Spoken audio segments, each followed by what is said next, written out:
హోతవ్యం త్వం పావకాంతస్తు హోత్రం హోతా చ త్వం పావకోసి త్వమేవ ఉద్దేశ్యత్వం సిద్ధిరస్య త్వమేవ త్వత్తః కించిత్ నాణ్యదత్రాస్తి దేవా. అత్యంత పవిత్రమైనటువంటి ఈ ఫాల్గుణ మాసంలో శుభోదయ వేళలో దేవదేవుడైనటువంటి శ్రీమన్నారాయణుణ్ణి, కలియుగ ప్రత్యక్ష దైవమైనటువంటి శ్రీ వెంకటేశ్వర స్వామి వారిని పరిపరి విధాలుగా శరణాగతి చేస్తూ ఉత్తమమైన ఈ ఫాల్గుణ మాస శుభోదయ సమయాన్ని మనం చరితార్థం చేసుకుంటూ ఉన్నాం. ఈ ఫాల్గుణ మాసంలో మనందరి యొక్క ప్రధానమైనటువంటి కర్తవ్యం గోవిందుడి యొక్క ఆరాధన. గోవిందుణ్ణి, శ్రీమన్నారాయణుణ్ణి ఎంతగా భక్తి ప్రపత్తులతో మనం ఆరాధన చేస్తామో అంత గొప్పదైనటువంటి భాగ్యాన్ని మనం పొందాలి. మనం మన జీవితాలలో ఎన్నో భగవత్ కైంకర్యాలలో పాల్గొంటూ ఉంటాం. వివిధ క్షేత్రాలకు వెళ్ళి అర్చన చేయించుకుంటూ ఉంటాం. మన ఇండ్లలో భగవంతుడికి కైంకర్యం చేస్తూ ఉంటాం. ఎన్నో యజ్ఞయాగాదులు చేయించుకుంటూ ఉంటాం. హోమములు ఆచరిస్తూ ఉంటాం. వ్రతాలు చేస్తూ ఉంటాం. ఆ వ్రతాలు, కైంకర్యములు, పూజలు అన్నీ చేసేటప్పుడు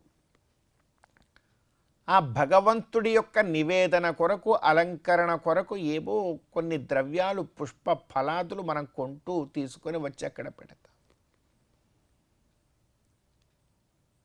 ఒక్క విఘ్నత, ఈ తెచ్చినటువంటి ద్రవ్యములన్నీ కూడా మనవే లేకపోతే భగవంతుడివే?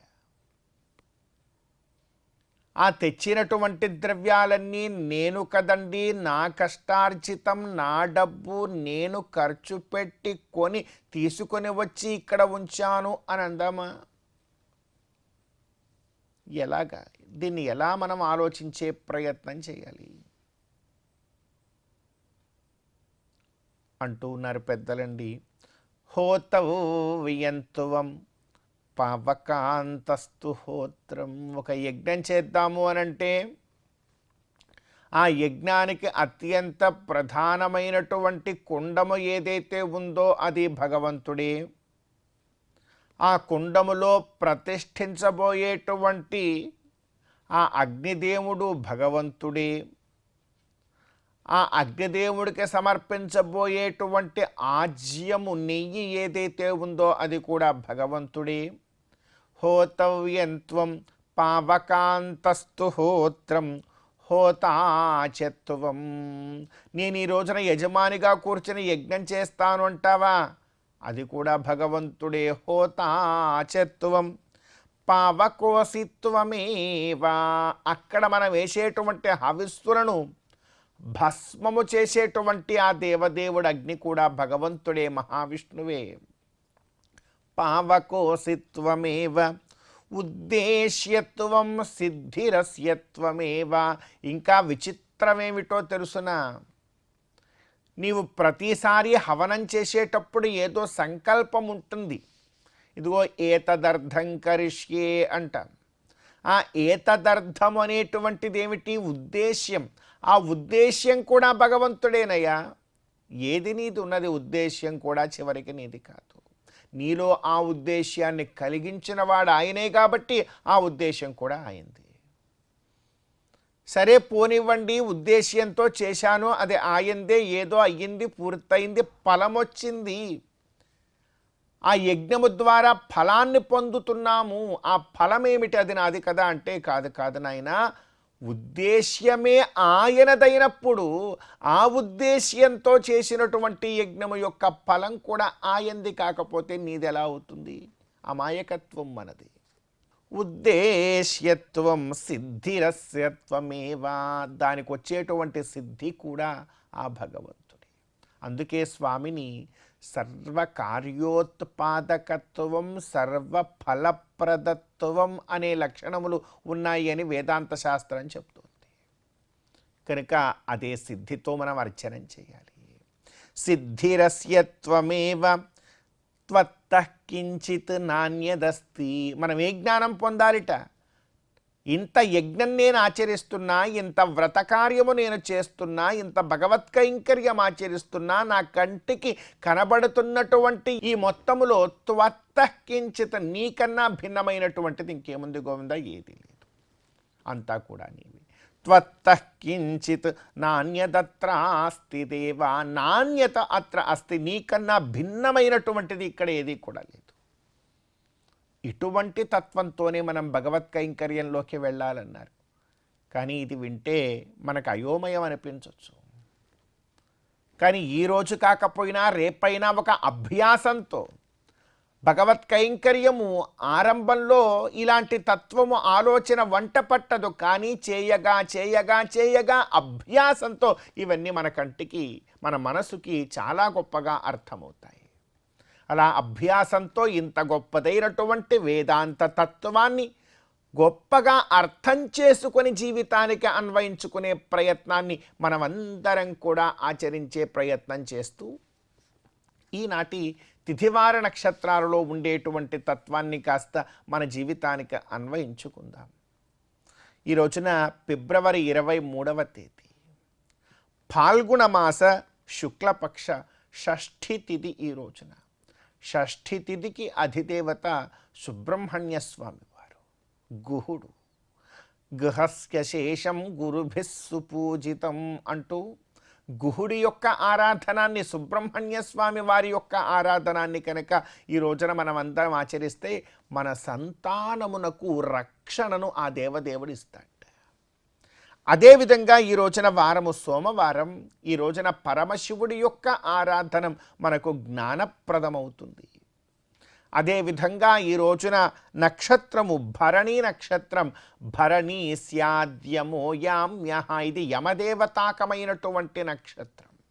ఈ రోజున యమధర్మరాజు యొక్క స్మరణము అధర్మము వైపుకు వెళ్లకుండా ధర్మ మార్గంలో ఉండేలాగా మనల్ని జీవితాంతం అట్టి పెడుతుంది. కాబట్టి ఈ తిథివార నక్షత్రాలలో ఉండేటువంటి తత్వాన్ని మన జీవితానికి అన్వయించుకొని గోవిందుడి యొక్క అనుగ్రహంతో ఈ ఫాల్గుణ మాస శుభోదయ సమయాన్ని మనం చరితార్థం చేసుకుందాం. చందురుతోడ పూటిన సంపదల మెరుగవో కందువ బ్రహ్మల కాచే కల్పవల్లివో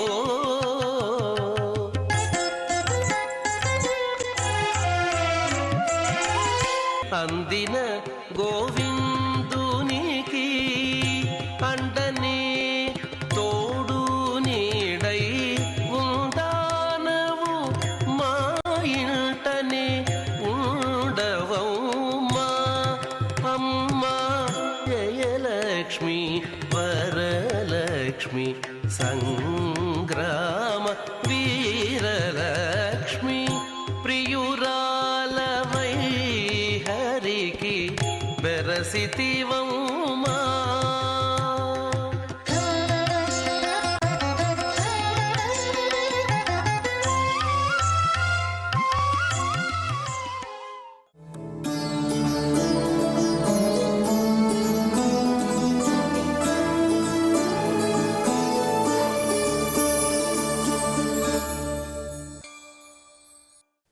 సమస్తజననీం వందే చైతన్యస్తన్యదాయినీం శ్రేయసీం శ్రీనివాసస్య కరుణామివ రూపిణీం. ప్రియ భాగవతోత్తములారా, ఈనాడు మనం వేదాంత దేశికుల వారి చేత రచించబడినటువంటి అష్టభుజాష్టకం అనే స్తోత్రంలో ఉన్నటువంటి ఒక శ్లోక వైభవాన్ని తెలుసుకునే ప్రయత్నం చేద్దాం. అష్టభుజ అంటే 8 భుజములు గలవాడు స్వామి. కాంచీపురంలో వేంచేసి ఉన్నాడు. అష్టభుజం అంటే 8 భుజములు ఎందుకోసం ఉన్నాయంటే భక్తుల్ని కాపాడకోసమే ఉన్నాయి. అటువంటి స్వామిని కీర్తిస్తూ ప్రాప్తాభిలాషం త్వదనుగ్రహాన్మాం పద్మానిషేవ్యే తవ పాదపద్మే ఆపాత దేహాత్ అపరాధ దూరం ఆత్మాంత కైంకర్య రసం విధేయా. ప్రాప్తాభిలాషం తవనుగ్రహాత్ త్వదనుగ్రహాత్ మాం. ఎంత అద్భుతం చూడండి. ఏ భక్తుడైనా కూడా స్వామి నేను నిన్ను సేవించాను, నా కోరిక సఫలీకృతమని చెప్తాడా? ఇంకా ఆశ ఎక్కువ అవుతుంటుంది. అత్యాశ, ఆశ కాదు అత్యాశ. స్వామిని ప్రార్థిస్తాం, స్వామి ఏం చేస్తాడు? ఆ ప్రార్థనని మన్నించి అతను అనుగ్రహిస్తాడు. అప్పుడు కృతజ్ఞతాభావం మనకు ఉండదు. స్వామి నీ వల్ల నాకు ఈ పని జరిగింది, నాకు మళ్ళీ ఈ పని కావాలి స్వామి అని మళ్ళీ మనం అడుగుతాం. అది చాలా తప్పు. ఇక్కడ దేశికుల వారు చెప్తున్నారు, త్వదనుగ్రహాత్ అంటే ఒక కోరిక సిద్ధించింది, మనమే ఆ కోరికను సిద్ధింపజేసుకున్నటువంటి భావన చాలామందికి ఉంటుంది. నా వల్లే ఈ పని అయిందని. కానీ భగవద్ అనుగ్రహంతో అయినది ఎవ్వడు చెప్పడు. కానీ ఇక్కడ త్వత్ అనుగ్రహాత్ నీ యొక్క అనుగ్రహ విశేషంతో ప్రాప్తాభిలాషం, అభిలాష అంటే ఇచ్చ, కోరిక, ప్రాప్తం అంటే సిద్ధించినది. నీ యొక్క అనుగ్రహ విశేషంతో నా కోరిక అనేది సిద్ధించినది స్వామి. ఇంతటితోనే వదిలిపెట్టలేదు. మనం ఏమనుకుంటా, ఇంకా వేరొక కోరికను కోరాలి అనుకుంటా. కానీ అలా కాదు. పద్మానిషేవ్యే తవ పాద పద్మే. నాకేం కావాలంటే ఆ అమ్మవార్లు ఇరువురు కూడా ప్రతిరోజు నీ యొక్క సుకుమారమైనటువంటి, మృదువైనటువంటి, కమనీయమైనటువంటి ఆ పాదాలు సంవాహనం చేస్తూ ఉంటారు కదా, పిసుకుతూ ఉంటారు కదా, అటువంటి కైంకర్యం నాకు కావాలన్నారు. ఇది అత్యాశే కదండి. అమ్మవార్లు ఎక్కడ, ఈ భక్తుడెక్కడ? పద్మానిషేవ్యే తవ పాదపద్మే అన్నారు. అంటే పద్మావతి, అదే ప్రకారంగా భూదేవి, వీరిరువురూ కూడా ఆ స్వామివారి యొక్క దివ్య పాదార విందాలకి సేవ చేస్తూ ఉంటారు. మనం విశేషంగా తిరుచానూర్ అమ్మవారి ఆలయం, పద్మావతి అమ్మవారి ఆలయంలో జరిగేటువంటి ఏకాంత సేవను మనం దర్శించుకోవాలి. అంటే ఏకాంత సేవలో అమ్మవారు అక్కడ పడుకొని ఉన్నారు. ఎప్పుడు కూడా స్త్రీలను ఆ ప్రకారంగా చూపించకూడదట. వెంకటేశ్వర స్వామి అక్కడ ఆ ఏకాంత సేవలో పవ్వళింపు సేవ ఆయనకే ఉంటుంది. అమ్మవారు స్వామివారి యొక్క పాదాల దగ్గర ఉంటారు. అలాగే గోవిందరాజ స్వామి దర్శనం చేసుకోండి. శ్రీదేవి, భూదేవి ఇరువురు కూడా ఆ స్వామివారి యొక్క పాదాల చెంత ఉంటారు, కానీ మధ్యలో ఉండరు. పాద సంవాహనం చేస్తూ ఉంటారు. ఏకాంత సేవ సందర్భంలో తిరుచానూరులో ఆ పద్మావతీదేవి శ్రీ వెంకటేశ్వరునికి ఆ దివ్య పాదాల విందాలు ఏవైతే ఉంటాయో ఆ పాదాలను సంవాహనం అంటే పిసుకుతూ ఉంటుంది. అంచేలా అటువంటి కైంకర్యాన్ని ఈయన కోరుతున్నాడు. ఇది అత్యాశ కదా. పద్మానిషేవ్యే తవ పాదపద్మే ఆదేహపాతాత్ అపరాధ దూరం ఆత్మాంత కైంకర్య రసం విధేయా. ఆ దేహపాతాత్ అంటే ఈ దేహం అనేది నశించిపోయే వరకు, ఈ శరీరం పతనం చెందే వరకు అపరాధ దూరం, అపరాధాలకు దూరమైనటువంటి ఈ ఆత్మాంత కైంకర్య రసం అన్నారు. అంటే ఆత్మ ఉన్నంత వరకు నిత్యమైనటువంటి ఆ కైంకర్య రసాన్ని నేను అనుభవించేటట్టు, ఆస్వాదించేటట్టు చెయ్యాలి అని దేశికుల వారు ఈ శ్లోకం ద్వారా స్వామివారిని ప్రార్థిస్తూ ఉన్నారు. ఇచ్చట ఒక చిన్న చమత్కార్. భట్టర్ స్వామివారు రంగరాజస్తవంలో శ్వేవదేవ వషట్కృతం త్వాం శ్రియోర్హమక అకామయే అన్నారు. అంటే కుక్క ఉన్నది, దేవతలకి ఆ పురోడాశాన్ని అందిస్తూ ఉంటారు. దేవతలకు అర్హమైనటువంటి ఆ పురోడాశాన్ని శునకం, కుక్క ఆశపడే రీతిలో లక్ష్మీదేవిచే మాత్రమే సేవించదగినటువంటి నీ శ్రీచరణాలు ఏవైతే ఉంటాయో ఆ చరణ పద్మాలలో ఆ కైంకర్యం చేయాలన్నటువంటి ఆ ఆశ అనేది ఇలా ఉంటుంది అని చక్కగా తిరిగి చేస్తున్నారు. ఆవిడ ఏ ప్రకారంగా కైంకర్యం చేస్తుంది? ఆ పద్మంలో అవతరించింది పద్మావతి కదా. ఆ పద్మం ఎంత సుకుమారంగా ఉంటుంది. ఆ సుకుమారవతి అయినటువంటి పద్మావతి దేవి స్వామివారి యొక్క సుకుమారమైనటువంటి పాదాలను సంవాహనం చేసే సందర్భంలో జాగ్రత్తగా చేస్తుందట.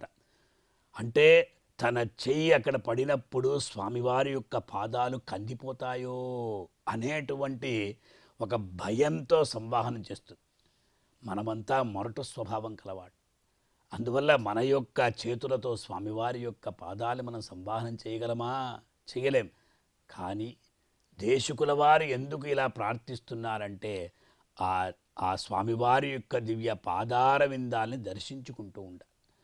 మన యొక్క మానసికమైనటువంటి కైంకర్యాన్ని మనం చేయాలి. ఆ పాదాలని ఒత్తాలి. ఆ పాదాలకి మనం ప్రక్షాళనం చేయాలి. ఆ పాదాలు మనం కడగాలి. అదే మనకు ఒక వాస్తవంగా పరమానుగ్రహం అంటారు. కనుక ఈ శ్లోకం ద్వారా మనము కూడా శ్రీ వెంకటేశ్వర స్వామివారి యొక్క దివ్య పాదార విందాన్ని దర్శించుకుంటూ ఆ పాదాలకు సేవ చేసే విధంగా మనల్ని భావించుకుంటూ స్వామివారి యొక్క దివ్య అనుగ్రహాన్ని పొంది తరిద్దాం. ఓం నమో వెంకటేశాయ. 16 వన్నెలతో బంగారు పతిమా చెదరని వేదములా చిగురుబోడి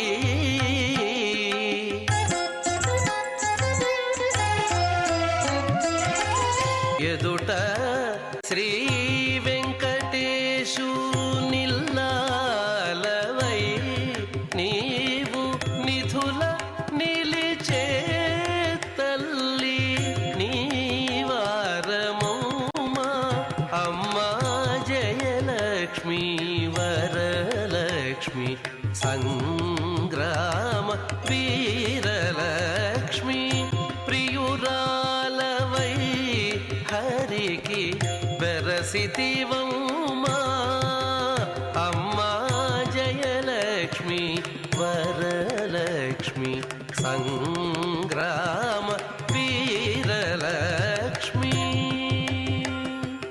వరలక్ష్మి జయలక్ష్మి.